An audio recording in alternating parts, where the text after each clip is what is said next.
The ship appeared on a Tuesday morning when the sun was just rising over the Atlantic Ocean.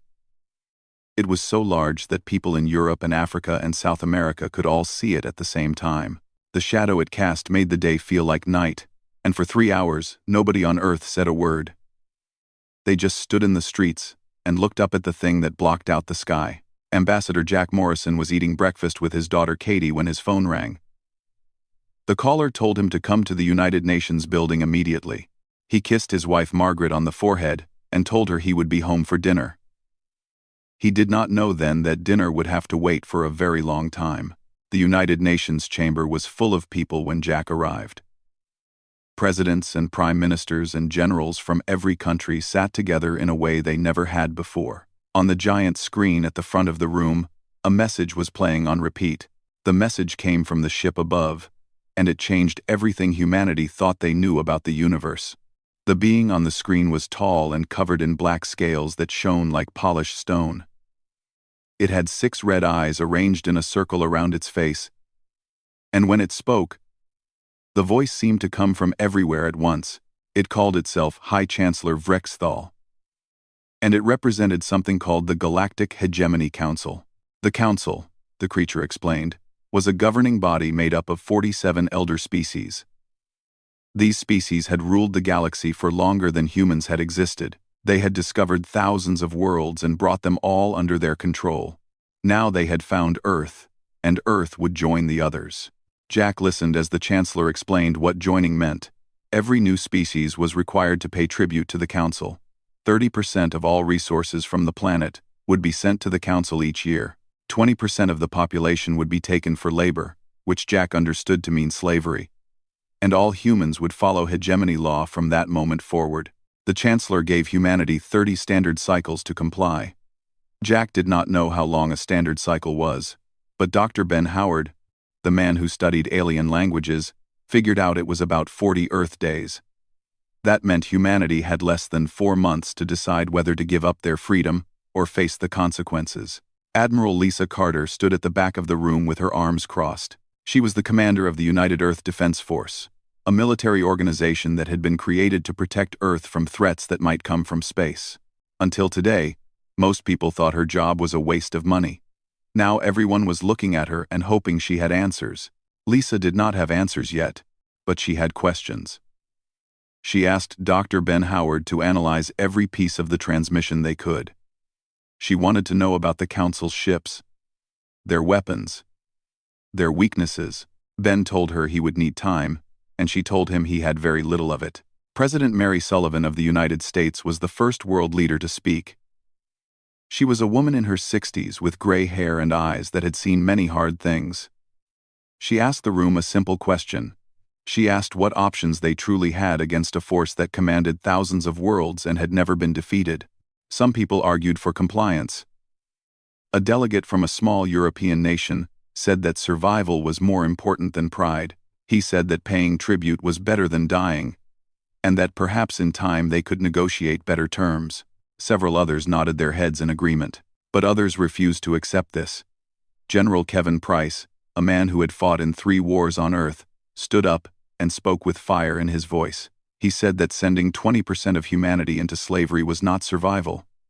He said it was a death of a different kind, the death of everything that made life worth living. He would rather die fighting than live as a slave.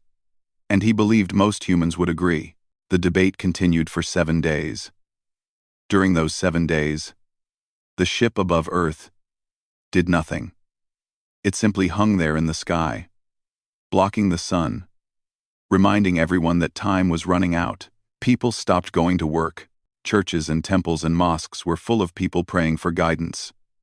Children asked their parents what was happening, and parents did not know what to say. Jack Morrison spent those days listening to everyone.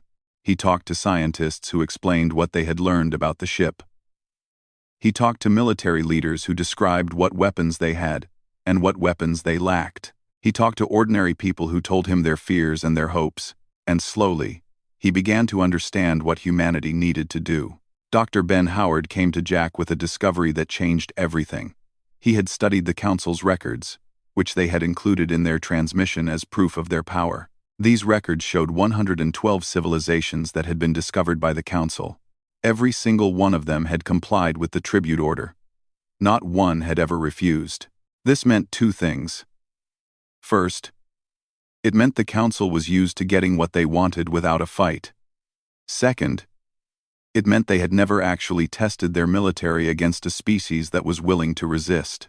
Their power came not from strength but from fear, and fear only worked against those who were afraid. Lisa Carter understood this immediately. She gathered her officers and told them to prepare for something that had never happened before. She told them to prepare for the possibility that humanity would say no. Captain Danny Webb, her best pilot, asked if she was serious. She told him she had never been more serious in her life. On the last day of the debate, Jack Morrison asked to speak. The room fell silent as he walked to the podium. He talked about his daughter, Katie, who was 7 years old and loved to watch the stars at night. He talked about his wife, Margaret, who taught history to high school students. He talked about the small house in Vermont, where he had grown up, believing that the universe was full of wonder. He said that wonder was worth protecting. He said that freedom was worth protecting.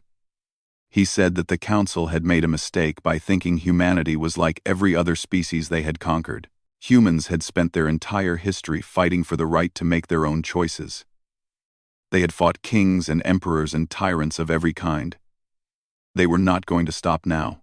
President Mary Sullivan stood up when Jack finished speaking. She looked around the room at the leaders of every nation on Earth. She asked them to vote, and one by one, they made their choice. When the count was finished, the decision was clear. Humanity would not comply. Humanity would refuse. Now, all that remained was telling the Council. The decision had been made, but the work was just beginning. Deep beneath the Rocky Mountains, in a bunker built during darker times, humanity's greatest minds gathered to do something that seemed impossible. They had 30 days left before the deadline, and they needed to turn those days into a fighting chance. Dr. Amy Chen Williams had not slept in 4 days. She stood before a wall of screens showing data from every scan Earth's satellites had taken of the alien ship. Beside her, physicist Dr. Paul Martinez ran calculations that would have taken months under normal circumstances. But these were not normal circumstances, and both of them knew that failure meant the end of everything. What they found surprised them. The Council's technology was advanced, but it was not magical. Their shields operated on frequencies that could be measured and studied. Their weapons were powerful but followed patterns that could be predicted. Their ships were designed to be impressive rather than efficient, built to inspire fear in species that had never seen anything like them. Amy called Admiral Lisa Carter with the news. She explained that the Council had built their empire on intimidation, not innovation. They had not needed to improve their weapons in centuries because nobody had ever fought back. Their military doctrine assumed surrender, and their tactics had never been tested against genuine resistance. Lisa understood what this meant. She gathered her most trusted officers in a secure room and told them what she called the impossible option. If humanity refused the tribute order, they would need to fight. And if they were going to fight, they needed to be smarter and faster and more determined than an enemy that had conquered 100 worlds. Captain Danny Webb was the first to volunteer. He was a pilot who had grown up on a farm in Kansas, learning to fly crop dusters before he joined the military. He had always believed that skill and courage could overcome superior numbers. Now he would have a chance to prove it. Commander Laura Kim came next. She had spent her career studying strategy and tactics from every war in human history. She knew that smaller forces had defeated larger ones many times before. The key was understanding what your enemy expected and doing something completely different. While the military prepared, Ambassador Jack Morrison faced a different kind of challenge. The Council had sent an envoy to Earth to collect humanity's formal response. This envoy was a slender gray being called Nexel 4, and it carried itself with the boredom of someone who had done the same job 1,000 times. Jack met with Nexel 4 in a conference room at the United Nations. The alien sat across from him and studied him with large black eyes that showed no emotion. It asked why humanity was taking so long to comply. It said that most species accepted the tribute order within the first cycle, and it found human hesitation confusing. Jack asked questions instead of giving answers. He asked how long the council had existed. He asked how many species they had conquered. He asked what happened to species that refused. Nexel 4 answered each question with the same flat tone, as if discussing the weather rather than the fate of civilizations. The council had existed for 12,000 years, the envoy explained. They had brought 112 species under their control. No species had ever refused the tribute order, because refusal meant extinction. The council had weapons that could burn a planet to ash in a single day. There was no point in fighting because fighting was impossible. Jack thanked the envoy for its time and said he would have an answer soon. As Nexel 4 left, Jack noticed something in the way it moved.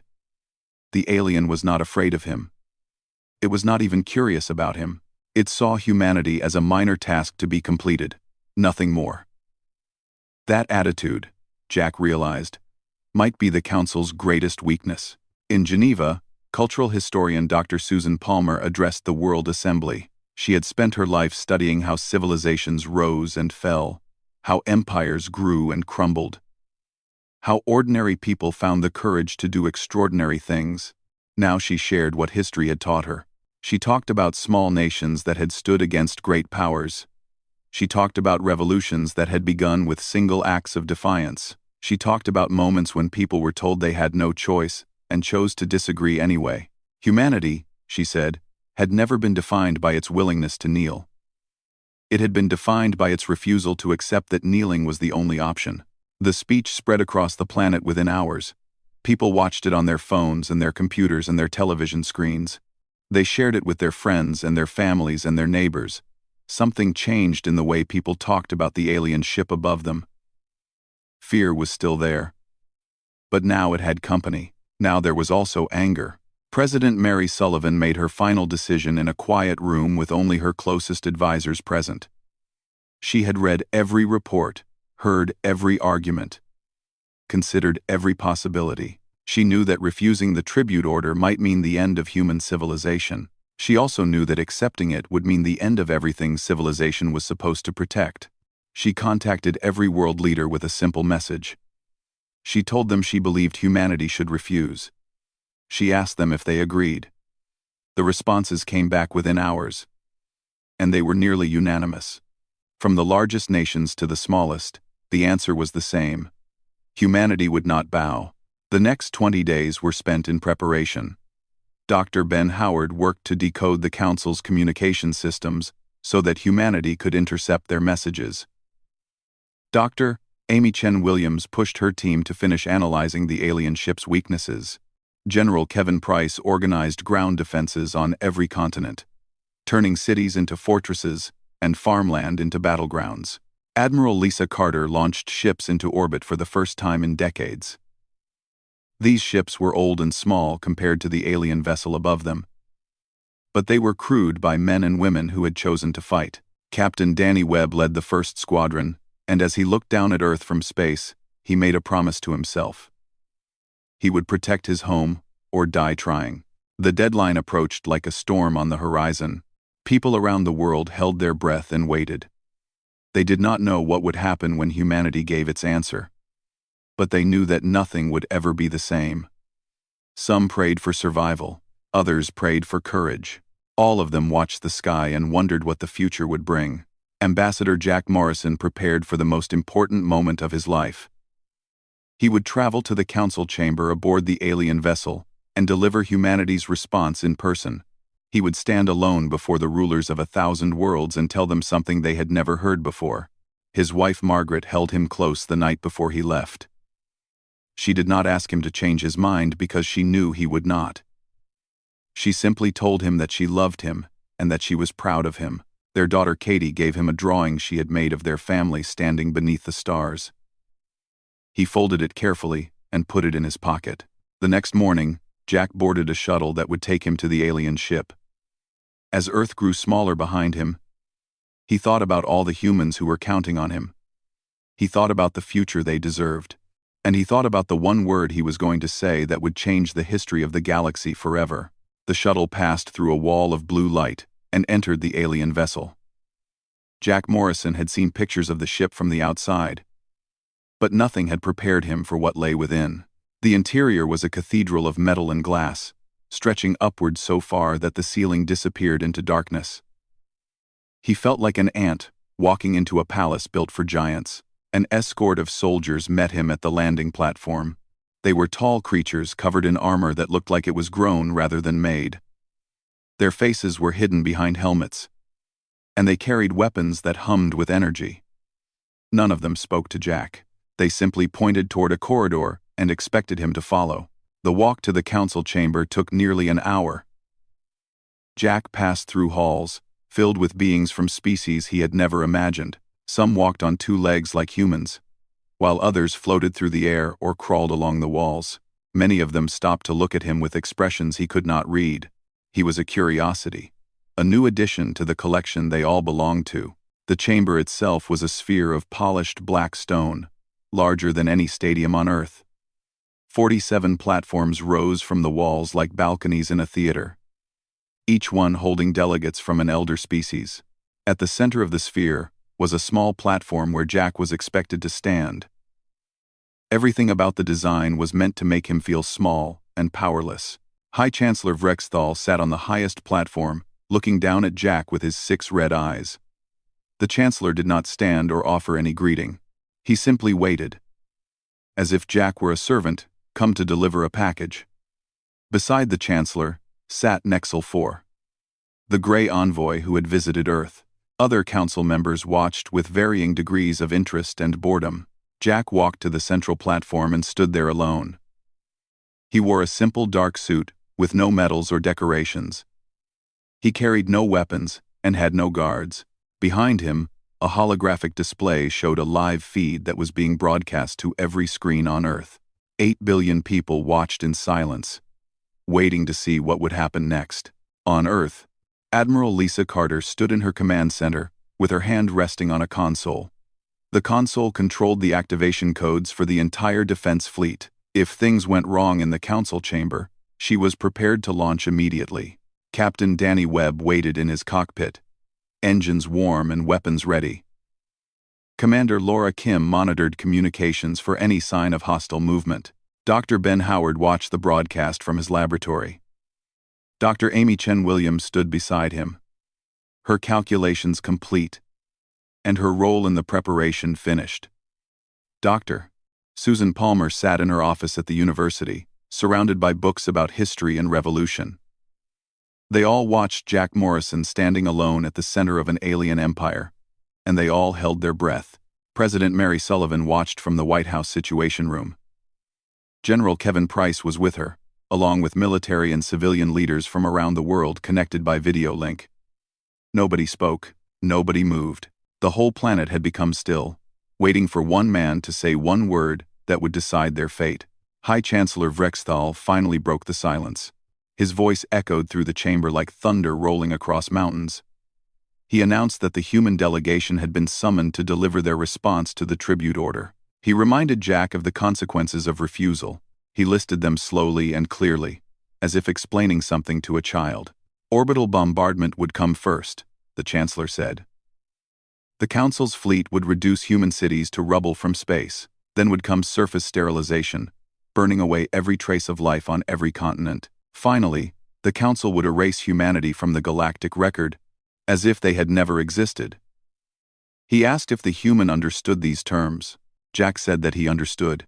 The Chancellor nodded and asked for humanity's response. Would they accept the tribute order and join the hegemony as a subject species? Would they send their resources and their people as required? Would they bow before the Council and accept their place in the order of things? Jack looked up at the 47 species watching him from their platforms. He saw creatures that had ruled the stars for millennia. He saw beings with technology that humans could barely comprehend. He saw an empire that had never lost because it had never been challenged. And he thought about the people back home who had chosen to challenge it anyway. He thought about his daughter Katie and the drawing in his pocket.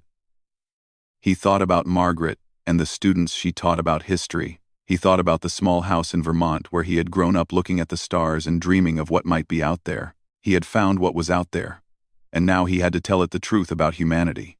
Jack leaned toward the microphone that would carry his voice throughout the chamber and across the galaxy. He took a breath and let it out slowly. Then, in a voice that was clear and steady and completely unafraid, he delivered humanity's response. No. The word hung in the air like a physical thing. For a moment, nothing happened. The chamber was so quiet that Jack could hear his own heartbeat echoing off the black stone walls.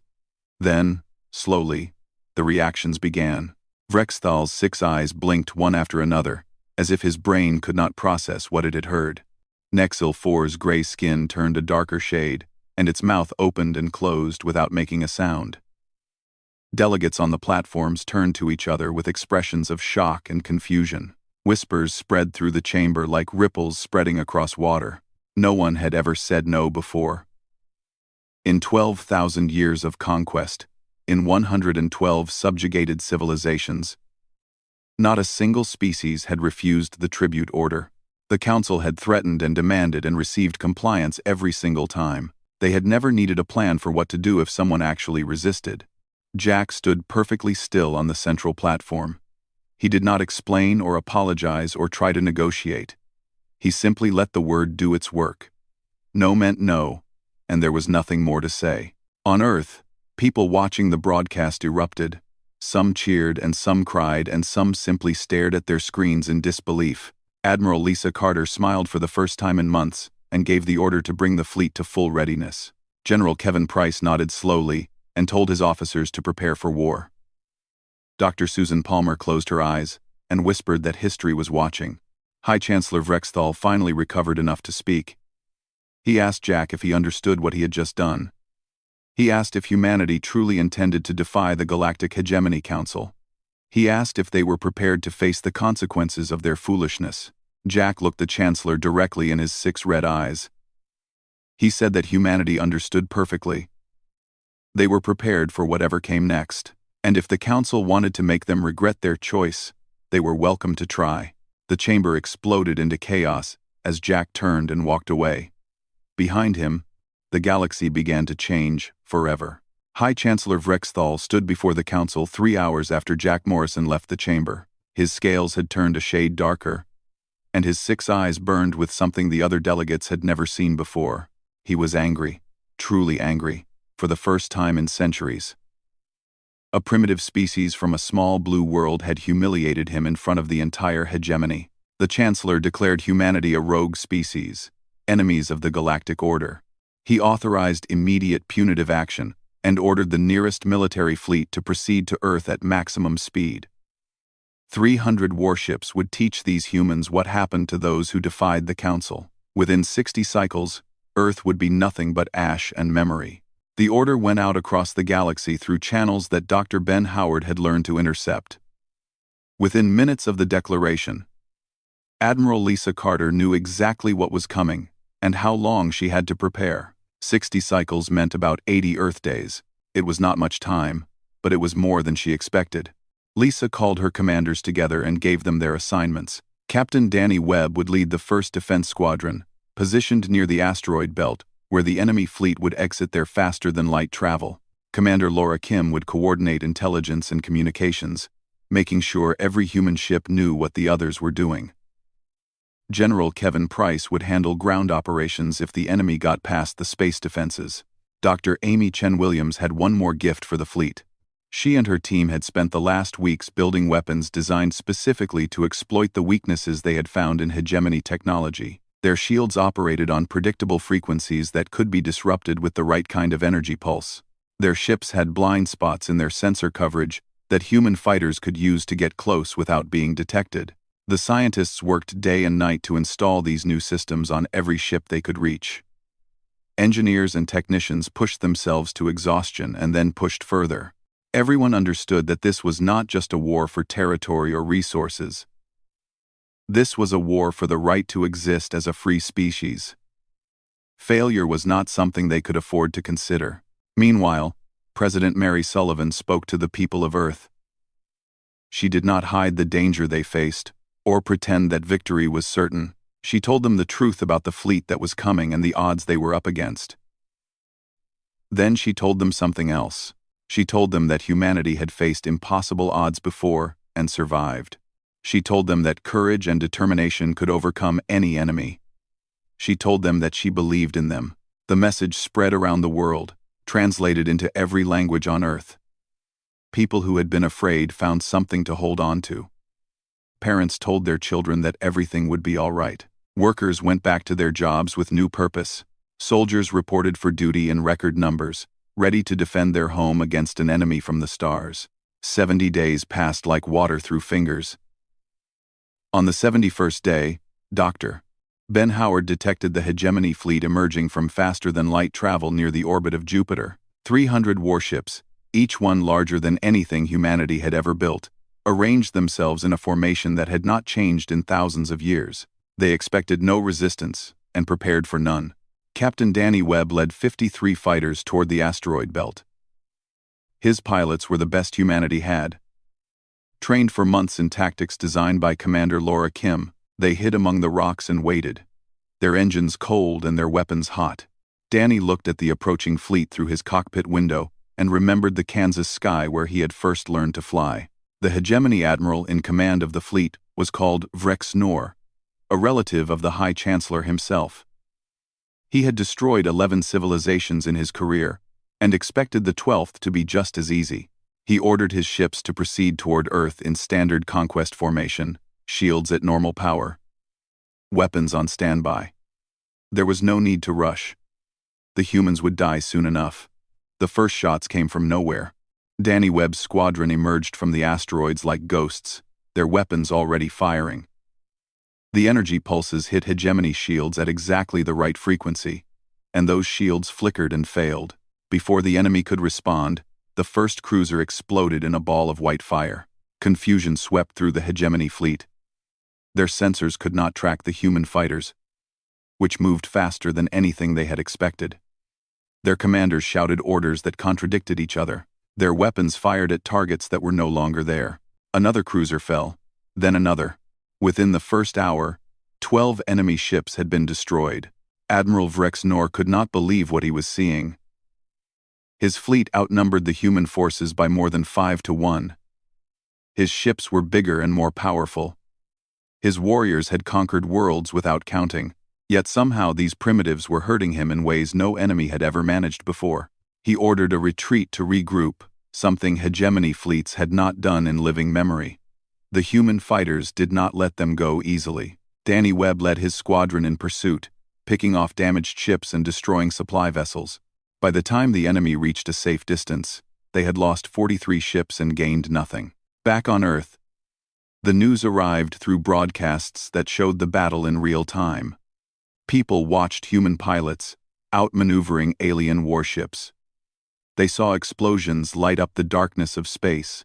They heard Commander Laura Kim's calm voice directing movements and reporting victories. For the first time since the alien ship appeared, they allowed themselves to hope. President Mary Sullivan addressed the world again that night. She did not claim victory because the war was far from over. The enemy would return with more ships and better tactics, but she reminded humanity of what they had proven that day. They had shown that the Council could be hurt. They had shown that resistance was not futile. They had shown that one word, spoken by one species, could change everything. Admiral Lisa Carter promoted Danny Webb and gave him command of an expanded squadron. She sent messages to Dr. Amy Chen Williams, requesting more weapons and better technology. She studied the battle recordings with Commander Laura Kim, looking for ways to improve their tactics. The first victory was important, but the next battle would be harder. In the council chamber far across the galaxy, High Chancellor Vrexthal received the report of his fleet's failure. He dismissed Admiral Vrex Nor from command and ordered 10 more fleets to prepare for deployment. The humans had won a battle, but he would make sure they lost the war. He would burn their planet and salt their soil and make their name a warning to any species that might think of following their example. What the Chancellor did not know was that others were already watching. Species that had served the hegemony for centuries had seen the battle recordings. They had seen human ships defeating hegemony warships. They had seen the impossible become possible, and in quiet rooms on 100 worlds, they began to whisper questions they had never dared to ask before. The war lasted 3 years, 2 months, and 17 days. It was the longest and bloodiest conflict the galaxy had ever known, fought across star systems that had never seen battle before. Fleets clashed in the darkness between worlds. Soldiers died on planets whose names humanity had just learned. And slowly, impossibly, the tide began to turn.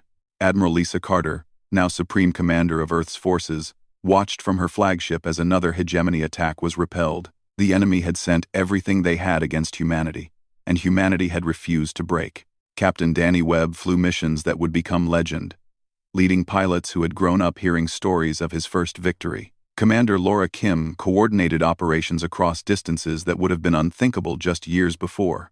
The turning point came in the second year, when a message arrived through secret channels.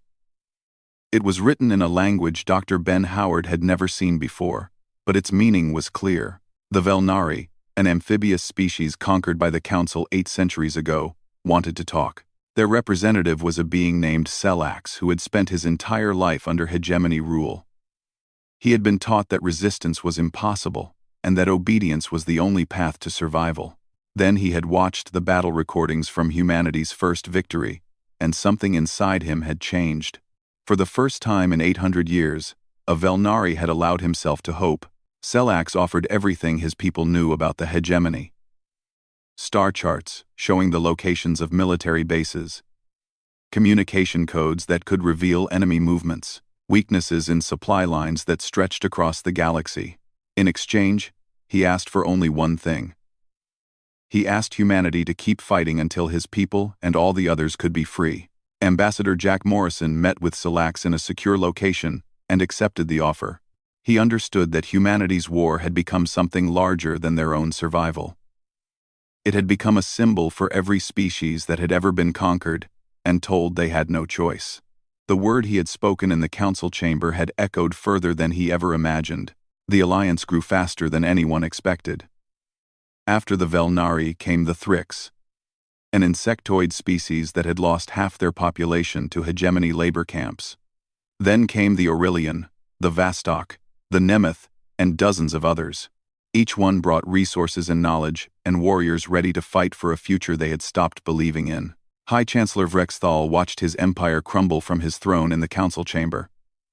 Species that had paid tribute for generations suddenly stopped sending ships and soldiers. Worlds that had been quiet for centuries erupted in rebellion. The military he had built to intimidate could not handle enemies who actually fought back, especially enemies who appeared on every front at once. He summoned his advisors and demanded to know how this had happened. How had one small species from one small planet undone everything the Council had built? His advisors had no answers. They had spent their careers managing an empire that ran on fear, and they had no idea what to do when fear stopped working. The final battle took place above a world called Nexus Prime, the heart of hegemony power. Admiral Lisa Carter led a combined fleet of human and allied ships against the last defenders of the Council. Danny Webb flew at the front of the formation, flanked by Velnari pilots and Thrix gunners who had learned human tactics and improved upon them. The fighting was fierce, but the outcome was never in doubt.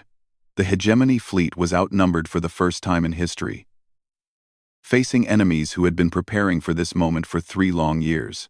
Ship after ship fell until only the Chancellor's personal vessel remained, surrounded by those who had come to end his rule. Vrexthal could have surrendered. He could have accepted defeat and negotiated terms that might have saved his life. Instead, he ordered his ship to self-destruct, rather than let his enemies take him alive. The explosion lit up the sky above Nexus Prime like a second sun, and with it died 12,000 years of tyranny. Ambassador Jack Morrison stood before the council chamber one last time. The black stone walls were the same, but everything else had changed. The 47 platforms that had once held elder species now held representatives from liberated worlds.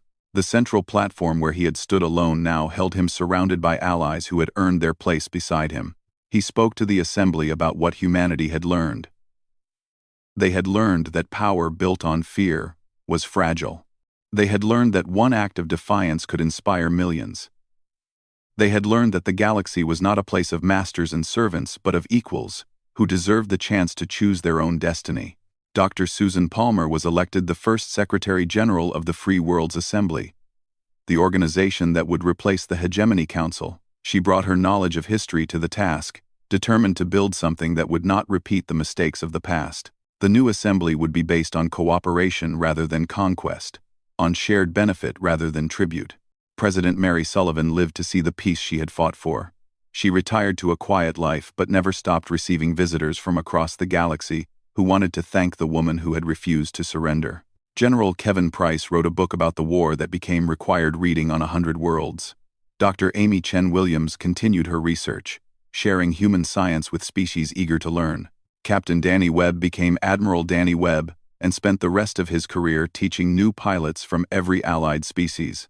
Commander Laura Kim founded an academy for strategic studies that accepted students from any world that asked. Dr. Ben Howard spent his remaining years creating a universal translator that would let any being communicate with any other. And Jack Morrison finally went home to Vermont. His daughter Katie was 10 years old when he returned. She had grown while he was gone, but she still had the same smile that he remembered. His wife Margaret held him for a long time without speaking, just glad to have him back. They walked together to the small house where he had grown up, and they sat on the porch and looked up at the stars. Katie asked her father what it had felt like to say no when everyone expected him to say yes. He thought about the question for a while before answering. He told her it had felt like being scared and being brave at the same time. It had felt like standing up for something even when standing up was hard. It had felt like believing that doing the right thing mattered, even when the right thing seemed impossible. It had felt, he told her, like being human. Above them, the stars shone with the light of 1,000 free worlds, and somewhere out there, the galaxy remembered the word that had changed everything.